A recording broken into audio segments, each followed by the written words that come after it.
खोटी शपथ तिची खाता, तिथं स्वार्थासाठी जाता, हातानेच इडा पिडा तुम्ही अंगावर घेता।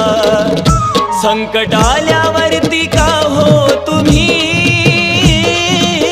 दोष माझ्या येडूला देता। संकट आल्यावरती का हो तुम्ही दोष माझ्या येडूला देता।